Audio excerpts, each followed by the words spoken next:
ओम कृष्णाय वासुदेवाय हरे परमात्मने प्रणतक्लेशनाशाय गोविंदाय नमो नमः. 10वा अध्याय पाठांतरासाठी घ्या असं मी तुम्हाला सांगितलं. त्याच्या मागचं कारण हे होतं की त्याचा आशय समजायला सोपा आहे.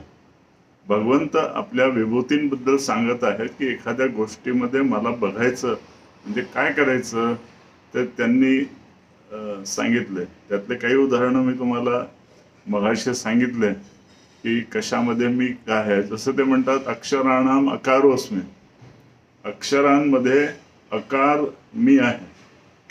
आता हे किती उचित आहे तुम्हाला लक्षात येईल. कारण कुठलंही व्यंजन उच्चारताना आपल्याला त्याच्यामध्ये अ लागतोच, हो की नाही? हे तुम्हाला माहिती आहे. म्हणजे ग्रामर मी तुम्हाला शिकवायला नको.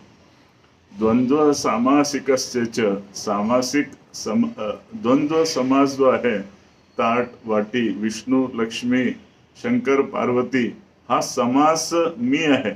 म्हणजे विष्णूंच्या बाबतीत जर विचार केला तर प्रकृती आणि पुरुष, क्षेत्र, क्षेत्रज्ञ, हे असे कितीतरी द्वंद्व विष्णूंचे आहेत किंवा श्रीकृष्णाचे आहेत. श्रीकृष्ण राधा, राधा कृष्ण. तर हा समास मी आहे असं भगवान सांगतात. आणि मी तुम्हाला मगाशी सांगितलं की शेवटला श्लोक फक्त बघा. 42वा श्लोक 10व्या अध्यायाचा सांगतो, अथवा बहुनैतेन किम ज्ञातेन तवार्जुन विष्टभ्याहमिदं कृष्णम एकांशेन स्थितो जगत.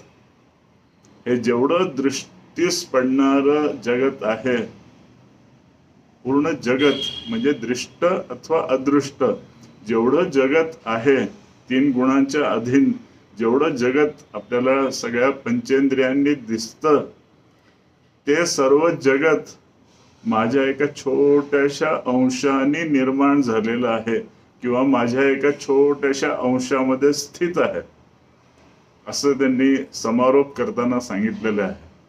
किंवा याला अजून चांगलं समजायचं असेल तर सावरकरांचे शब्द मी घेतो. जे जे उत्तम उदात्त उन्नत बृहन मधुर तेथे, जे जे उत्तम उदात्त उन्नत बृहन मधुर तेथे, असं म्हणतात ते महाराज. त्यामुळे एखादी गोष्ट समोर आली की बघा त्यात कशासाठी आपण तिकडे आकर्षित होतो आहोत. ती गोष्ट म्हणजे साक्षात महाराज तिथे हजर आहेत.